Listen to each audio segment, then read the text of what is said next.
But what people don't see is the amount of times that this person provoked you to the point where you got so angry that something crazy happened. But they won't see the provocation, they will only see the outcome. When your breakthrough is near, the narcissist will up the ante with the things that they want to push your buttons on. I did a video like that about a few weeks ago. It's in the Diaries of a Scapegoat playlist. And I want to explore this topic a little bit today.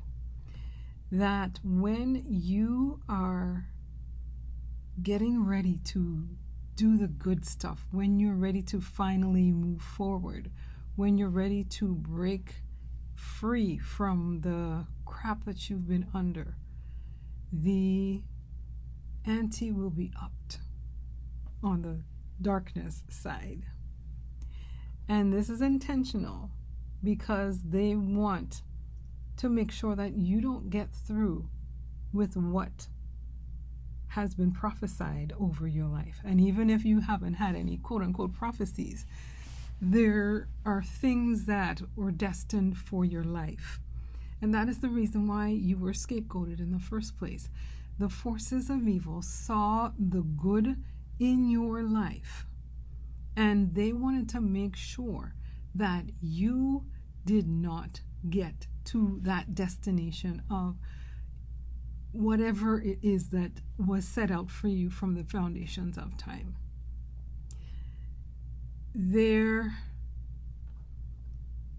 I'm being very cognizant of what's going on right now because I'm filming on a computer that wants to freeze, and I know it's because I have to get this message out. But I saw someone say there's a lawyer called, I think her first name is Rebecca, her last name is Zung, and she deals with people going through divorces and dealing with narcissists. And she tells you the different things that you need to say in order that your case will not look like you're crazy. And that is what these people want you to look. They want you to look as if you are bat crazy, like crazy. And they will push your buttons. Now, I am particular about the scriptures that I quote, and you can see that evidenced as you look back on the stuff that I have on my channel. But there's part in the New Testament that says, fathers, do not cause your children to be angry. Don't provoke them to be wrathed, or provoke not your children to be wrathed.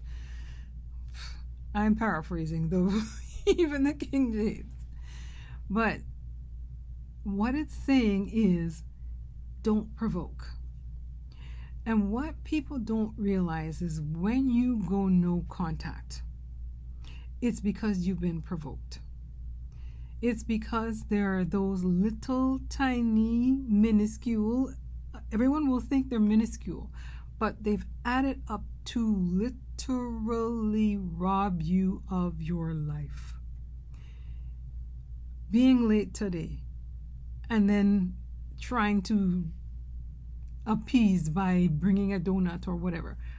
But you just took an hour and a half of my life. Will a donut help that?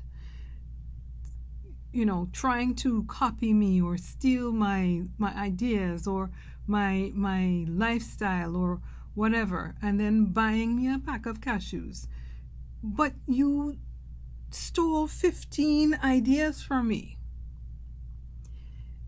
The little foxes come and disturb you, and people are they're just little, they're not that bad, but they add up and add up and add up and add up. And those things they could add up to the point of explosion. And that is what they are banking on. They are banking on them doing this little thing and this little thing and this little thing, and hoping that they will all add up to cause you to come out of character. To cause you to come out of character.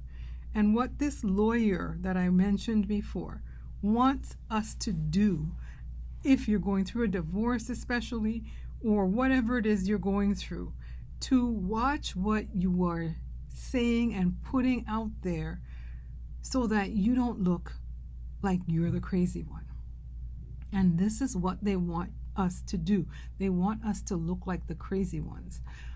But more than that is they want to provoke us to the point where we do something that makes us go out of commission, meaning to prison, or to the point where whatever it is that we could have been doing cannot happen because we've been hambugged by the fact that we now have a criminal record. I'm saying this as someone who knows of people who were provoked to the point where they got so angry that a life was taken. But what people don't see is the amount of times that this person provoked you to the point where you got so angry that something crazy happened. But they won't see the provocation, they will only see the outcome. So what I want to say with this particular video is we have to be very careful when the provocation comes. And the provocation will come. We have to learn. I've been going over all the different things that the traits that we develop as scapegoats. But on top of the patience that we get, we also have to learn silence can sometimes be our best and greatest resource when the provocation comes, because they are provoking us to get to the point where we lose control.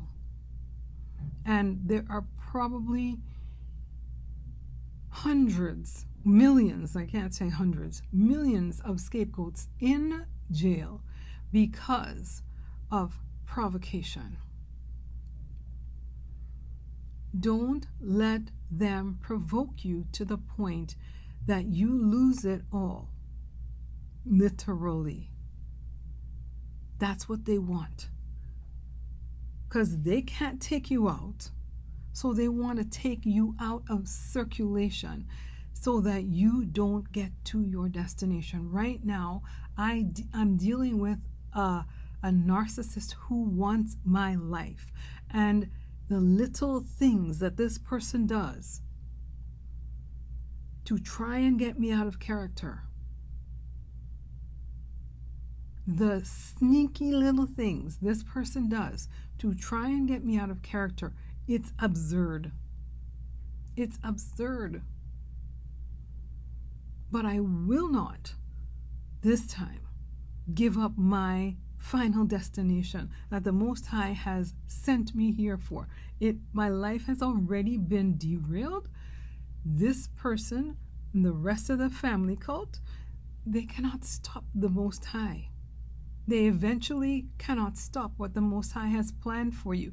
I just even saw a video on a woman who was in prison. I don't know why she was there, but there was a person who started singing, and every time she would sing, the rest of the jail would just be like in awe, right? So this woman who was being interviewed asked this lady who was singing to teach her the songs, and she taught this person who was being interviewed, taught her the songs.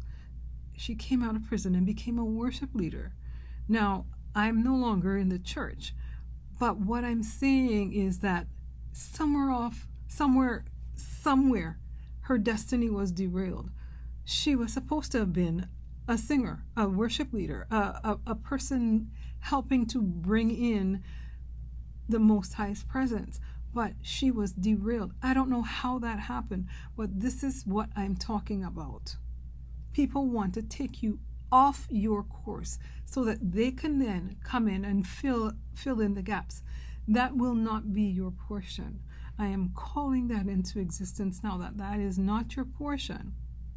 That you will fall back to the Most High and ask Him to give you what you need so that you can get out of your situation with your sanity intact, with your patience intact, with your head held high. Don't let them take you off your course, because then they won. They won. And that's not how it's supposed to be. I've read all the scapegoating events in the Bible, and it's not supposed to be that the other side wins. The Most High wins, and the person who was scapegoated wins. This was a little different because this has been heavy on my heart, because it's been heavy on my heart because of the personal thing that I said. I know of people who this has happened to. Don't let them take you off course. Don't let them take you off course. So, this is Sambuka. I have lots of playlists now, not lots, but a couple of playlists that have stuff for scapegoats specifically, because this is who I am. I've been doing the narcissist thing for years, but not even thinking about the fact that I've been a scapegoat from the time I was like 9 years old, right?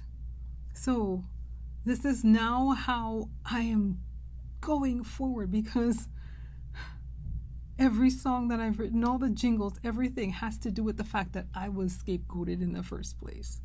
So check out the playlist that I have. I am coming up with stuff.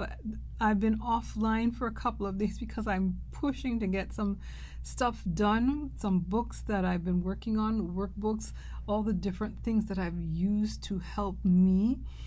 So those will be coming soon, and I will be telling you all about what I've been working on. I've been doing, like, I've got bags under my eyes. I do what I call a wild donkey, and I'm pushing these things out so that I can get them done by a certain date, including my book of poetry. So look out for that. I am sending you acres of love and asking you to just ask the Most High to help you through when you're going through those struggles and they're pushing your buttons. All right? Until next time. Solembe.